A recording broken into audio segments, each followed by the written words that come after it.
This is the kind of country that makes you come back. There are places that are beautiful, and there are places that mess with your head. Thailand is one of the few places in the world that isn't just a trip, it's a relapse. Some people go once and end up coming back 5 times. Others stay for a whole season. Some people make up excuses just so they don't have to leave, but why is that? It's not just because of the beaches or the cheap food or the climate that feels like a permanent vacation, and it's not just because of certain massages that are, let's say, very dedicated to the client's well being, if you know what I mean. In the middle of all this, there's a concentrated version of this addiction called Phuket, an island introduced to tourists with two options: heaven or hell. Because a place that's too perfect usually hides a detail the brochure doesn't mention. But what is it about this island that's so irresistible? Because it's not just about pretty beaches, you know? That's why now I'm going to reveal a side that almost nobody talks about before the trip. 1. The country that's addictive. Most tourist destinations want to be visited. Thailand wants to be reputed. Some people go once, like it, and recommend it. But with Thailand, it's a different story. A lot of people go back 2, 3, even 5 times and start to realize that it doesn't feel like just a trip anymore. It almost feels like an alternative way of life. I'm not exaggerating, seriously. The country welcomes tens of millions of visitors every year, and some of them aren't just passing through. There are people escaping the European winter, people working remotely, people who decide to try it out for a few months, and before they know it, they're already negotiating rent, looking for a Muay Thai gym, and figuring out which beach has the fewest tourists taking selfies at 7 in the morning. What's interesting is that Thailand isn't some unattainable luxury destination, but it's not a makeshift place either. There's this almost unfair combination of factors that messes with the perception of anyone who arrives. Warm sea, tropical climate, good food, accommodations for almost any budget, and a constant feeling that life is just a little lighter. Because in a lot of famous tourist spots, every step feels like it comes with a little emotional extortion. You pay a lot for the hotel, a lot for the restaurant, a lot for the tour, and even a lot for a coffee with a view. Here, a lot of people feel the opposite. Money seems to go further than you expect, and that creates a dangerously comfortable sense of ease. The tourist relaxes, and when they relax too much, they start to imagine what it would be like to live here. Another interesting detail is that a lot of people see Thailand as a country that only survives on tourism, as if the whole economy was built on coconut water and fridge magnets. But the reality is a bit more complex. The country has a strong industrial sector, significant exports, and plays an important role in the Southeast Asian economy. Tourism is huge, but it's not the only thing keeping things running. Maybe that's exactly what makes it all the more convincing. It doesn't feel like a theme park cut off from the real world. It feels like a functional place that just happens to have beautiful beaches, great food, and massages at prices that don't make you question your life choices. And that's where Phuket comes into the story. Because if Thailand is the addiction, Phuket is the ready-to-use version. 2. The paradise called Phuket. Phuket doesn't try to seem too exotic. Phuket tries to work. You land, and before you even decide where you're going to have dinner, you can already tell that the island was practically organized to avoid any unnecessary hassle for tourists. The airport receives direct flights from several countries, which already eliminates that marathon of connections that makes a lot of people give up on tropical destinations halfway there. You arrive tired, but not defeated. Right when you leave, your first basic concern is already taken care of: internet. SIM cards are easy to buy, the signal is fast, the price is reasonable, and pretty much every cafe and hotel has Wi-Fi that works without any hassle. It's a kind of detail that might seem small, but nowadays it determines whether your trip starts off smoothly or already begins with stress. Because let's be honest, the modern tourist can handle a little hardship as long as they can complain about it on WhatsApp in real time. Transportation is also part of this almost suspicious level of convenience. Apps work, taxis show up, buses connect different parts of the island, tuk-tuks are always lurking, waiting for someone willing to pay for the most touristy experience possible, and for those who want total independence, renting a scooter is practically a rite of passage.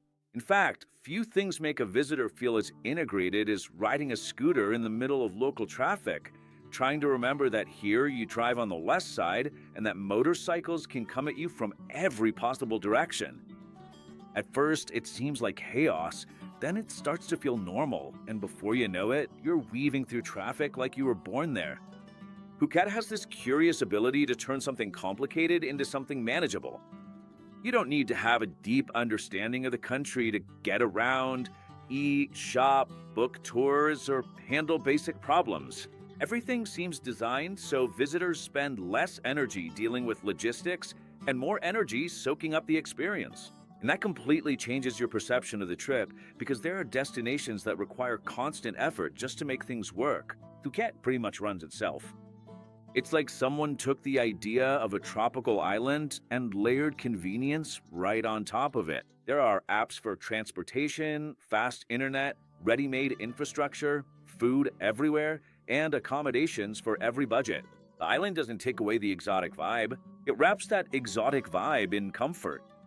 Deep down, Phuket is almost like an open-air tropical shopping mall. Beautiful, organized, easy to get around, and dangerously good at making you forget you're supposed to leave at some point. And that's where another surprise comes in. Even though it seems like just one thing, Phuket isn't a single experience. In fact, the island works almost like a catalog of different lifestyles, all packed into the same spot on the map. 3. One island, many Thailands. Phuket looks small on the map, but in reality, it works almost like a giant gated community of different lifestyles. You go a few kilometers, and the type of people who chose to be there changes completely. In the south of the island, for example, Rawai and Naiharn have this curious vibe of people who came just for a while and ended up staying way too long. This is the area where you see more expats, people working remotely, couples who has already given up pretending they're just on vacation. There are fewer parties, less rush, and more routine disguised as freedom. Nearby, Geelong has a different vibe. Families, international schools, gyms, and lots of Muay Thai. It's the kind of place where people come looking for quality of life, but also discipline, training, and the structure to stay for months. Going a bit further up, Kathu shows up as a more functional version of the island. Less of a postcard, more of a practical life. Condominiums, slightly more affordable prices, and a strategic location that lets you get to different parts of Phuket relatively quickly. It's not the place you see on Instagram, but it's the place that makes life easier for those who need a home base. Phuket town, on the other hand, reveals a side that a lot of people don't expect to find on a tropical island.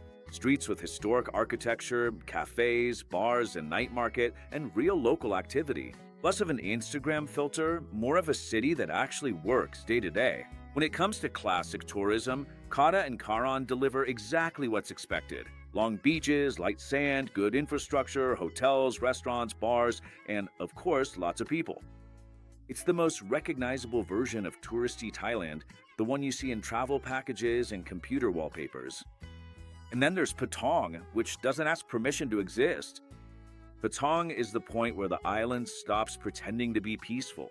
Lights, bars, loud music, over-the-top tourism, and that feeling that common sense decided to take a vacation too.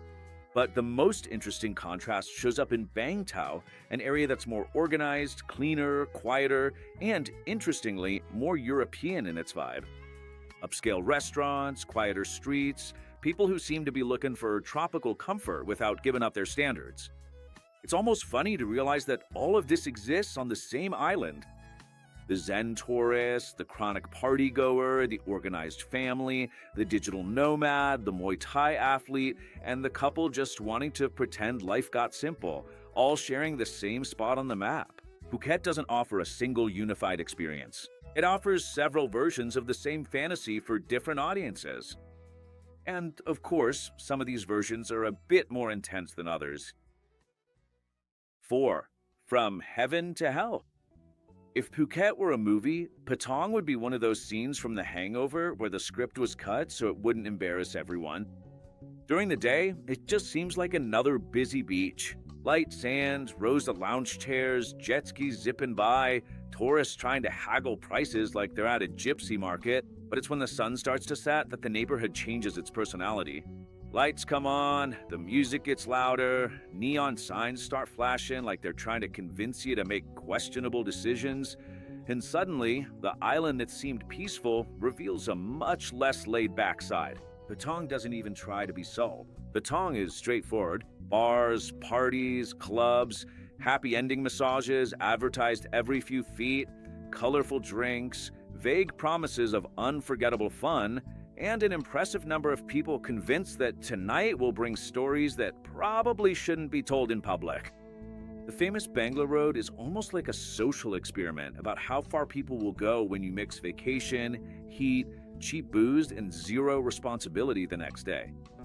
And what's funny is that even people who swear they don't like that kind of scene end up going there at least once just to see if what they've heard is true, even if it's just to confirm that they really don't like it. The main street feels like a carnival that's decided to focus on sin. Flashing lights, music battling with more music, people offering you experiences you didn't even know existed. Oh, and you didn't even know they were possible, right? Or that it would be wise to talk about them later. The entertainment here is straightforward. Straightforward in the sense that no one is hiding the fact that they want your money. Here, everything becomes a product. Food becomes a product. Massages become a product. Company becomes a product. Even your curiosity turns into a premium product. Even that feeling of, maybe this is a terrible idea, is part of the package. It's almost like an adult theme park for questionable decisions. And the most interesting part? Tourists happily take part because there's an unspoken truth that few people admit. A lot of people travel not just to relax, but to try out an alternative version of themselves. A version that's more curious, more daring, or simply less worried about what others think. Patong is pretty much a laboratory for that. And the place knows it, trust me. There are also those discreet doors. No sign, no ad, just a side entrance that clearly wasn't made for curious tourists, if you know what I mean. And obviously, that's exactly what makes tourists curious. Because if there's one thing humans love, it's thinking they've discovered some secret that millions of other people already found before them. The most curious thing is that in the middle of all this excess, it actually works. It works economically, it works socially, it works psychologically. The tourist feels like they've broken out of their routine, and that alone is worth half the trip. Because there are beautiful beaches in many countries, but few places have turned human behavior into a tourist attraction so efficiently. Patong doesn't try to be sophisticated, it's practical. You want fun? They've got it. You want something curious? They've got that too. You want a weird story to tell later? They've got that too, maybe even more than they shed. There's a really good irony in all of this. A lot of people criticize this kind of place, but they keep coming back. Crazy, right? Because deep down, everyone likes to watch people in vacation mode. No filter, no rush, not making much sense. That's basically what Patong is, a place where paradise decided to stop pretending to be holy and started working full-time in entertainment. And the most honest part? Patong feels like the result of mixing a tropical beach, off-season carnival, shopping mall, and bachelor party all at once. It's not the most authentic place in Thailand, no, but maybe it's the place that most clearly shows what happens when tourism turns into entertainment on a massive scale. And interestingly, a lot of people leave there saying they'll never go back, until they realize they're searching for tickets again a few months later. 5. The addictive daily life. There's a silent trap in Thailand that most people don't notice at first. It's not the beach, it's not the sunset, it's not even that sea that makes anyone open their banking app and start considering some reckless decisions. What really gets you hooked is the daily routine, because after a few days, you realize that living there requires very little effort. And that messes with your head in a dangerous way. In Thailand, food isn't a mission, it's a constant presence. There's food on the street, in little markets, in malls, at food stalls, in simple restaurants, in fancy restaurants, at fairs, on street corners, and probably just a few steps from wherever you're breathing. Cooking, which in many countries is still almost a daily obligation, here starts to feel like an optional effort. And it's not just because there's so much available, it's because the whole system is set up for convenience. You go out to take care of anything, and along the way you already find lunch, chilled fruit, coffee, dinner, dessert, and some invention you don't even really know what it is, but you'll try it because it's right there and cheap enough that you won't regret it. Night markets really capture this spirit. They are not just places to eat. They're a stroll, entertainment, and a social routine all at once. You wander around without rushing, watch dishes being made right in front of you, smell food coming from every direction, make impulsive choices, change your mind, buy something else, sit down, get up, try one more thing. There's none of that boring formality of turning a meal into an event. Food becomes part of life in a natural way, almost lazily efficient. And then there's another detail that might seem trivial but isn't: buffets. The idea of paying a fixed price and just eating whatever you want creates a very seductive feeling of abundance. It's not just about piling food on your plate, it's about the perception of plenty. Tourists feel like they're getting a lot for relatively little, and that's psychologically powerful because expensive trips are exhausting. A trip where everything seems to go further is relaxing. Now, add to this equation the true informal hero of modern Asian life: 7-Eleven. In many countries, convenience stores are a plan B. In Thailand, they become almost a parallel national infrastructure. They're everywhere. They solve hunger, thirst, cravings for sweets, coffee, quick snacks, emergencies, impulses, and laziness. You leave the house to buy water and come back with a hot sandwich, dessert, a cold drink, and the false sense that you have your life completely under control. It's almost ridiculous how functional it is. And that's exactly why it works so well. The pleasure at Thailand isn't just in those beautiful boat rides or the picture-perfect beaches. It's also in an ordinary Tuesday, in the ease of going out, eating well, spending relatively little, getting around without much hassle, and coming home without feeling like the day required a military operation. That's where the real addiction lies. Because in many places, tourists spend the whole time doing the math, adding up the restaurant bill, the transportation costs, the price of tours, and the losses they'll pretend not to notice until they get back home. In Thailand, a lot of people start to feel the opposite. Eating well seems normal. Ordering transportation feels simple. Buying something silly feels innocent. Repeating this cycle feels natural. And when comfort starts to settle in precisely through these small routines, that's it. The place stops being just beautiful. It starts to feel livable. And that might just be Thailand's most effective trick. It doesn't win you over just with extraordinary moments. It wins you over with the strange efficiency of an ordinary life, only way more enjoyable than it has any right to be. 6. The crowded paradise. All of Thailand has that classic image. Crystal clear water, a wooden boat gently rocking, mountains covered in green, and a silence that feels like it came with a premium package. The problem is, that photo doesn't show the line of people behind the photographer. Phuket serves as a base for some of the most beautiful scenery in Southeast Asia. Islands that look like they were rendered by a computer, beaches with sand so white it can't possibly be natural, places you look at and think, this can't be real. And it's not. Or rather, it is real, but there's an important catch. You'll probably be sharing this paradise with a few hundred people who had exactly the same idea as you. Maya Bay is the classic example. The place became world famous after appearing in a movie, turned into a symbol of a tropical paradise, and ended up also becoming a symbol of over-tourism. Today, visiting the place is almost an exercise in emotional logistics.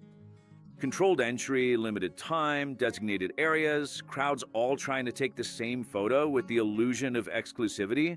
The scenery is still breathtaking, but the experience now feels as organized as an airport. It's the kind of place that looks wild, but actually operates under strict rules precisely because it stopped being wild a long time ago. And there's a reason for that. The number of visitors over the years was so high that some areas suffered serious environmental damage. Coral reefs were affected, vegetation was altered, and the constant impact of boats and tourist infrastructure put pressure on ecosystems that were never meant to handle millions of people a year. Paradise had to be protected from the people who came to see paradise.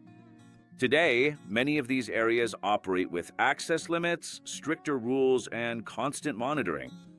Not out of whim, but for survival.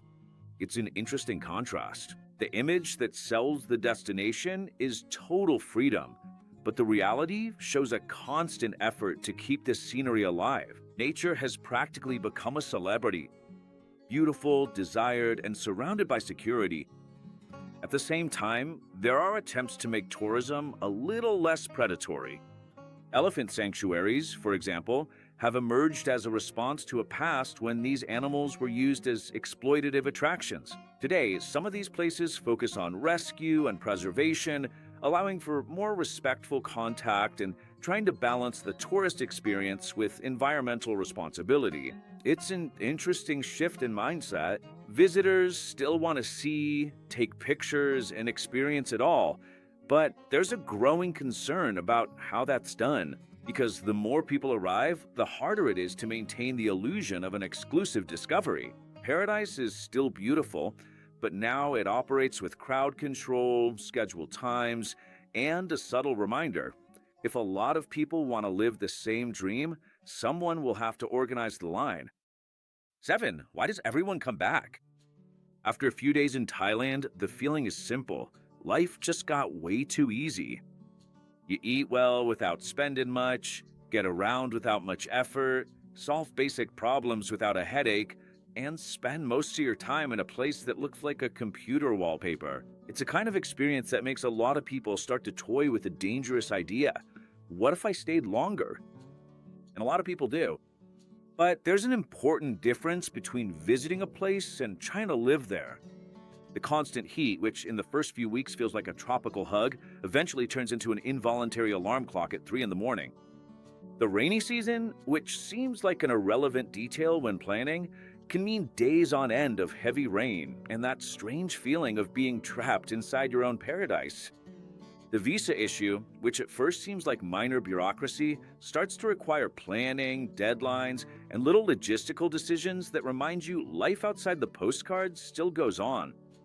And finding good housing, especially during high season, stops being a fun search and turns into a mission involving budgets, negotiations, and compromises. The funny thing is, none of this makes Thailand a bad place. It just makes it a real one, because the fantasy of travel is always about selective snapshots.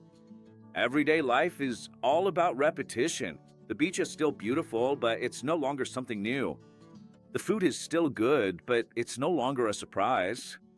The cost might still be appealing, but it starts to factor into the mental calculations of any adult who has to balance wants and reality. It's like a vacation romance. Charming, light, interesting, and maybe it would get a lot more complicated if you had to live together, split the bills, deal with routines, and face a rainy Monday. That doesn't take away from Thailand's charm. In fact, maybe it explains why so many people keep coming back. Because the country manages something rare. Even after you see its flaws, the desire to return is still there. Maybe the secret isn't being perfect. Maybe it's being easy enough to make life feel a little lighter, at least for a while. And in today's world, that's already a huge luxury. Hey, if you made it this far, comment Phuket. Just so I know who really stuck around till the end, because people who survive long videos these days are a rare breed, you know? And if you want to get a better idea of the nightlife on this island where girls grab you by the arm, check out the video that's popping up on the screen now. Thanks for sticking around, and see you next time.